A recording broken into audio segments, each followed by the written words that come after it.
see trouble, kidney, I can ease your pain. When I look in your face, I see struggle, LIB, I'll take it away. When I look at your heart, I see tears, Cyril, on my wipe them away. Africa, we can stick together to kick this evil. Welcome, Macdella, for being here. Thank you so much for having me. Oh, thank you. What is your primary mission for the Macdella Foundation? Well, our mission is pretty simple. Post-war Liberia, we sort of went into Liberia and saw what was going on there with the country and trying to help wherever we could be of help. We started the Macdella Cooper Foundation back in 2004 to pretty much go into Liberia and help the children. We started providing children with basic human rights, access to health care, access to nutrition, access to education and security. Okay. So that became our primary mission, just working with children, trying to find some support system for them. And eventually over time that changed, where we now, we have an orphanage and we have a school program. Okay. What was the moment that you decided that this was the things that was needed in Liberia? I took my first trip post-war Liberia. I left Liberia as a young woman in 1990 after the first ceasefire. I migrated to the bordering country called the Ivory Coast. I was there as a refugee for 2.5 years. And eventually found my way to the U.S., right? So I had not been to Liberia since that time, since 1990. When I went back in 2005, I was exposed to a new Liberia. I was exposed to a post-war Liberia that was just devastated. I grew up in Liberia as a young girl. I loved Liberia. I loved Monrovia. It was everything I knew. And when I went back to this country, I saw everything had changed. The city were damaged. The buildings have bullet holes and you can see bombs half burned down buildings. This is not Liberia, if you remember, during the war when I was there. Okay. And so when I got there with my colleagues, we just wanted to see where we could be of help. I saw a ton of children roaming the streets on a daily basis, and I thought to myself, can you imagine trying to rebuild a nation after a civil conflict? And you have all these children who are now at risk of being uneducated. They're going to grow into adulthood. If they're not educated, we're going to have a serious problem in this country. If they're left to fend for themselves, we're going to have a serious problem because they're going to just, maybe in some cases, they will have a chance at going to school. But for the most part, if they raise themselves on the streets, they're going to become criminals and prostitutes. And I wanted to prevent that from happening. Right? I wanted to see, I love Liberia. Liberia is what made me, and everything I am is because of my country, because of Liberia. And to see this country spiraling into this disaster, I could not sit back and do something, right? So when we came back to New York, my colleague and I sat with the board and said, this is what we have to focus on. We have to stop and we have to do something to help the next generation of Liberians. Otherwise, we're going to have a horrible country tomorrow, even worse than what we have today, post-war. Okay.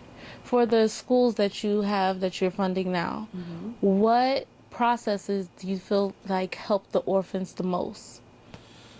We, in terms of focusing on education, which was something that was near and dear to my heart, we could not educate the children without providing those basic human rights I mentioned earlier: access to healthcare, nutrition, security, and education. Education stood as number one, but because of the status of the children that had no one to fend for them, all of these kids were left behind by their parents, pretty much left behind to fend for themselves, to take care of themselves. And it's pretty bad when you think about it. You cannot leave I have a 6-year-old right now. I cannot imagine leaving her to fend for herself, and I expect a decent adult tomorrow. I definitely understand. Right? So we could not just educate these kids and expect them to come to school and sit in a classroom like a regular child. These kids were homeless. They were hungry. They had no one to care for them. A lot of the girls were being molested. A lot of the young boys had to go and start getting involved in a life of crime. So what we had to do was to build a home for them where their basic needs are met, then put them in a classroom. Otherwise, it's a failed model. And so when we looked at the entire model that we built for the organization, for the project, we said, well, we cannot just educate kids. And that's what a lot of other projects are doing. They're taking broken kids who are completely damaged out of communities that are not prepared to take care of these children and putting them in a schoolhouse. But these kids are not learning anything because they're in class, they're hungry, they're sick, everything is wrong with them. They're thinking about the abuse they're going to go back to. So the model we established was a model that took care of took care of the kids 360. Their domestic life was being cared for, or at least domestic need was being met. Their nutrition, they were having 3 meals a day, which every child needs. They had a nurse on campus that would care for them if they should have malaria, basic cold, or whatever. They had house mothers who would care for them, and security, enclosed campus where they could room had kids without worrying about someone coming to hire them to go sell drugs or to go sell whatever they should not be doing.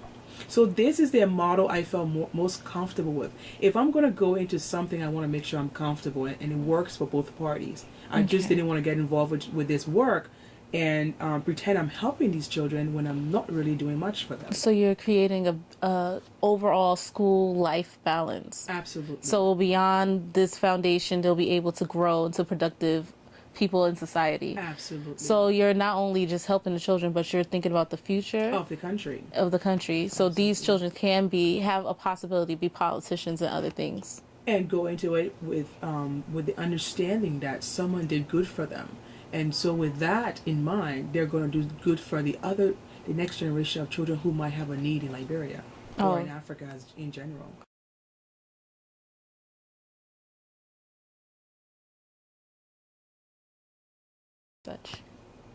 Well, doing this work is never easy to begin with. And doing anything in this world is not easy, especially running a foundation. A foundation pretty much means you're dependent, or running a charity, you're dependent on donors' funds. Without donors, except you have a private foundation where you pour your own funds into it, but we're constantly asking people for help to do a work that we believe is necessary to do. They may not necessarily believe in that. So there are a lot of challenges that come with that. A lot. When the economy is not doing well, you don't raise money. But you have a project you have to run. You have kids you have to feed. When if you're a charity like the MCF Foundation or MCF in general, we don't have a paid staff. I don't get paid. I've been doing it for 13 years. I haven't gotten paid $1, right? But that doesn't mean everybody, people should not be paid. You need some paid staff. But what we focus on is making sure a higher percentage of the funds raised goes to the cause. Right, not paying big salaries. Yes. So that's one challenge. So you depend on donors, or you depend on volunteers. Excuse me. And sometimes there's a new wind blowing from the east or wherever the wind blows from, and people will run in that direction. So you lose your volunteers, right? That was supposed to be helping you getting work done. That's one aspect of some of the challenges faced, and that's something that we face quite a bit. We have a lot of people who are interested in volunteering with us, but it's only done on a short-term basis. Then on the ground, because we are a big name foundation, we have a lot of people who just think we have millions of dollars to throw away. But we don't. We have to account for every penny spent, because the dream behind this whole thing is to see to it these kids' lives change. We just don't want to go and give things to people and say, yeah, we went to Africa and, we did our good and came back without making any impact. We want to make an impact, and we want to make a long-term impact, not just for today. We're focused on tomorrow, changing these kids' lives so they can grow up into productive adults who can make a greater contribution to society. So locally, we get, because we're a New York-based charity, people come in and expect us to just spend money on everything. And when I go shop and, trying to make a deal, they're looking at me like, are you crazy? You're supposed to be like the UN, just come in and just buy everything you want. A pin for $5,000. Exactly right. Exactly. And I go back to our donors and say, yeah, we did great in Africa. Yeah, no, we don't. That's not the model. So we face a lot of challenges. Those being just one of the few. We face another challenge we face is losing, trying to keep the kids in the program so they can go right through it.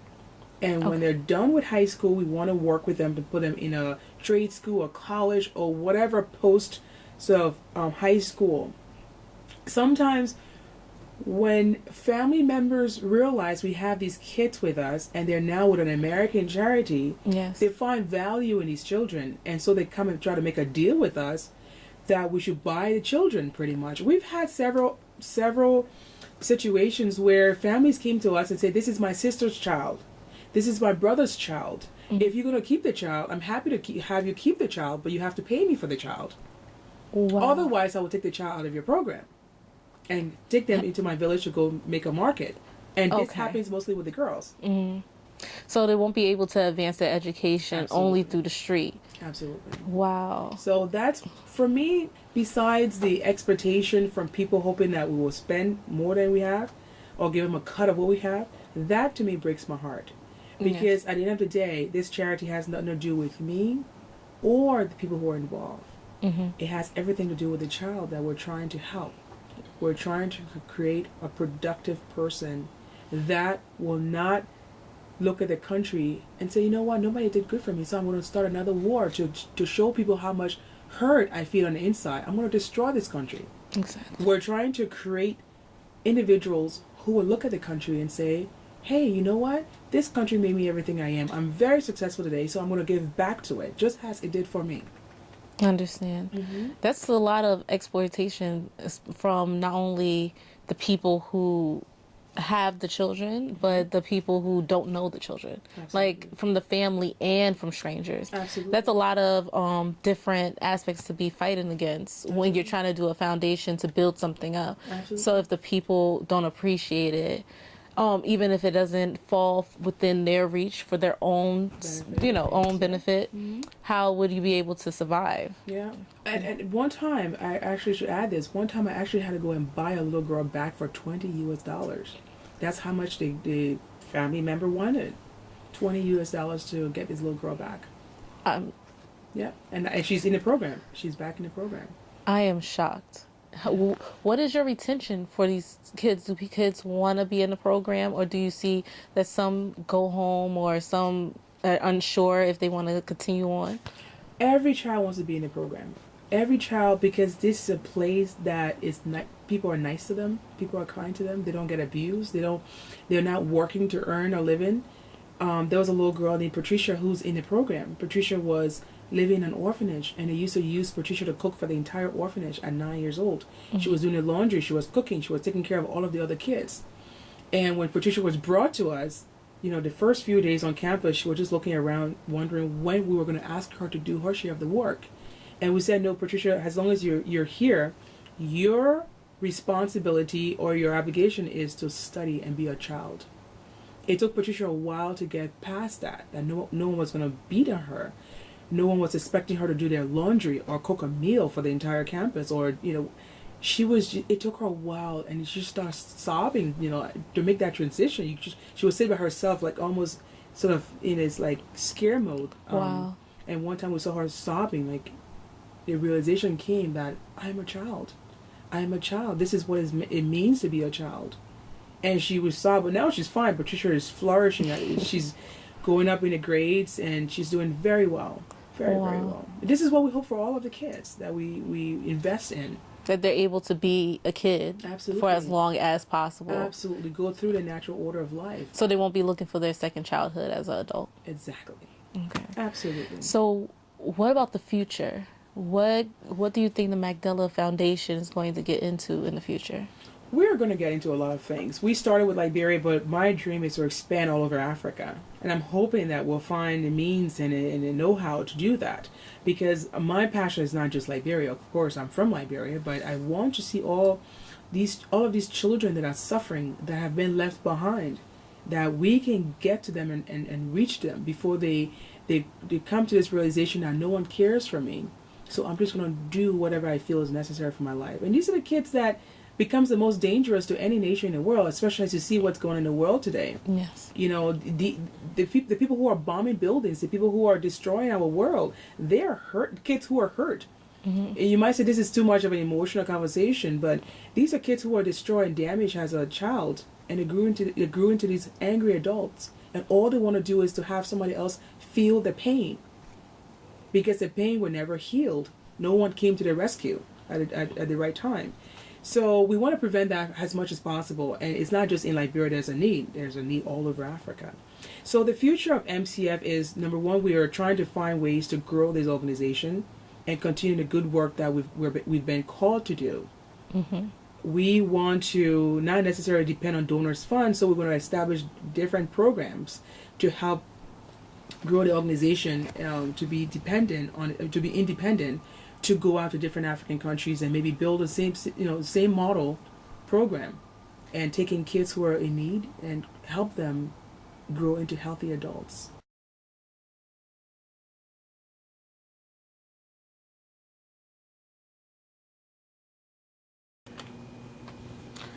How do you select the children that you take into the foundation versus the children that want to be in the foundation? We have a tough time deciding. There's so many children. Liberia has a population of 4.2 million. There are over 300,000 orphans in Liberia. That's a huge percentage of the population. That's huge. So with that said, we need to take in 300,000 children, but we cannot afford to do that because we don't have the bandwidth, the financial means to do that.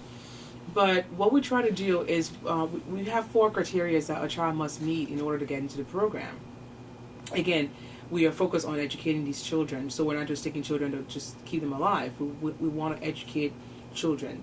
So what we started with was making sure the kid is actually an orphan, and we check the background. We make sure we use the definition of an orphan as according to UNICEF, meaning a child can have one or both parents alive, but their basic human rights are being neglected by this person. They've been abandoned. So once a child meets that criteria, that's past the first step.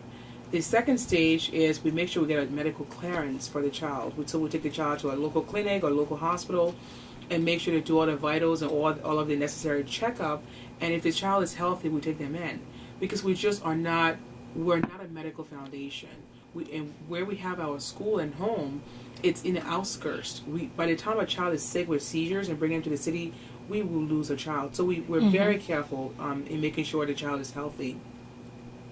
We also make sure the child has a mind and is able to learn. So a child with a disability, we refer them to a different organization that can handle a child with mental disability. And also, just make sure the child can say their name and respond to basic questions. So those are the 4 things we do to get a child into the program. And believe it or not, this is a whole different conversation, but believe it or not, a lot of the children don't pass that. They don't, because a lot of the children have been left for so long. Mentally, they're not capable of absorbing information. We had a few that slipped right through, and we had to work extra hard with them. They cannot learn, they cannot absorb information, so we need a different program for that, for those children. So with regards to your question, this is what we look at when we're taking children in. Okay. Is that good?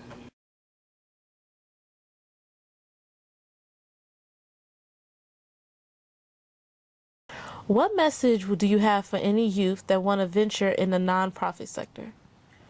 Well, that's a very good question, actually.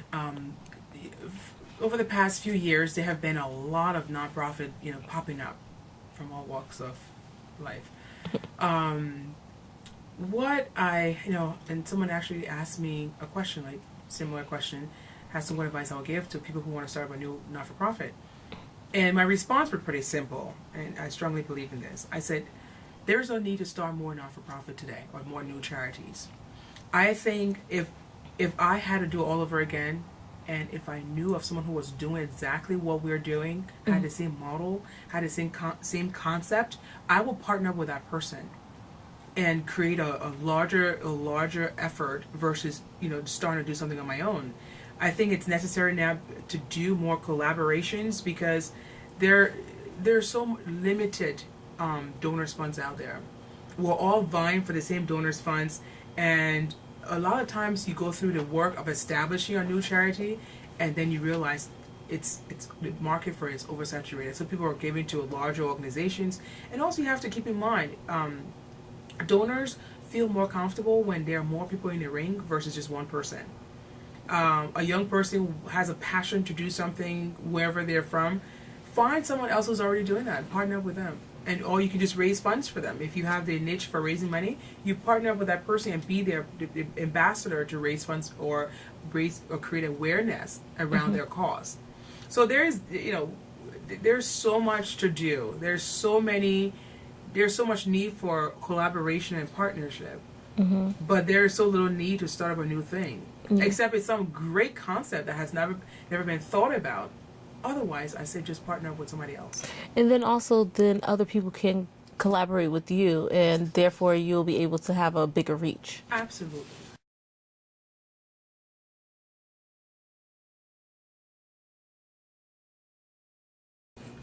So what is your focus for 2015 and beyond?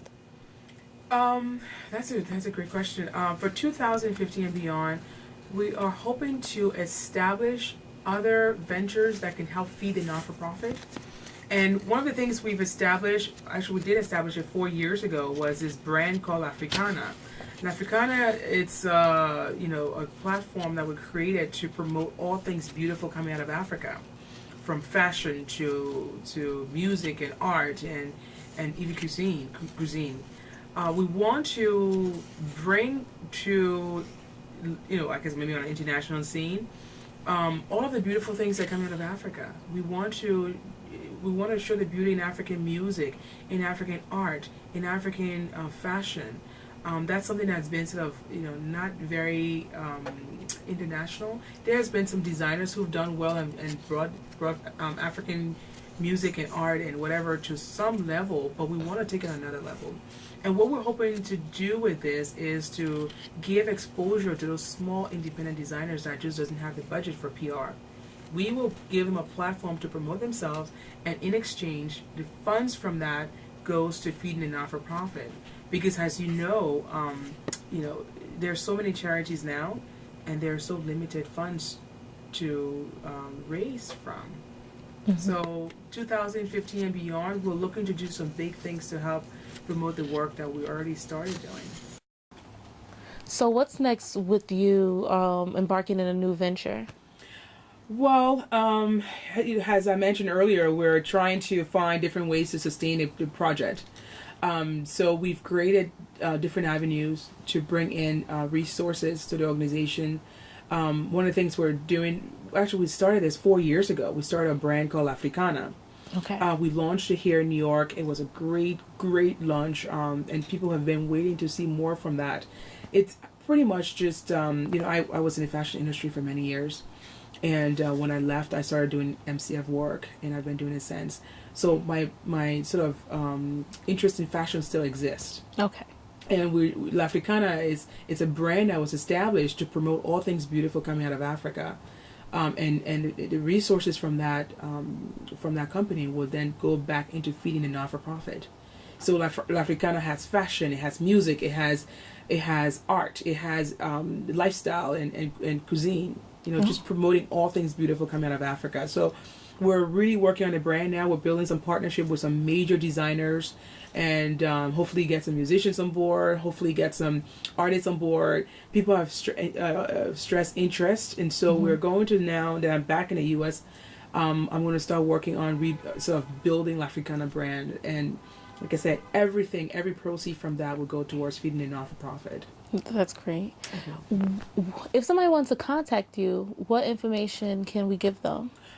First, they can go to the website. We're at www.macdellacooper.org. We're on Facebook at Facebook.com/Macdella Cooper Foundation. We're on Twitter. I'm not sure. I think it's MCF_Liberia. So we're on the web, and we're looking forward to get in contact with anyone and whoever might have interest. Okay. Well, thank you so much for sitting here with us, and we hope to hear from more from you soon with your future ventures. Thank you so much. Thank you for having me. Thank you.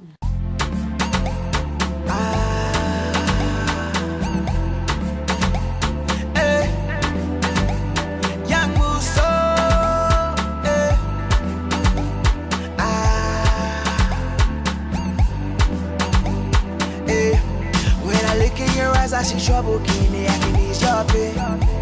When I look in your face, I see struggle, LIB, I'll take it away. When I look at your heart, I see tears, Cyril, I'ma wipe them away. Africa, we can stick together to kick this Ebola away. Papagado, restore everything that is broken. Back today. See the people and children are dying, oh. Restore back, Mama Africa.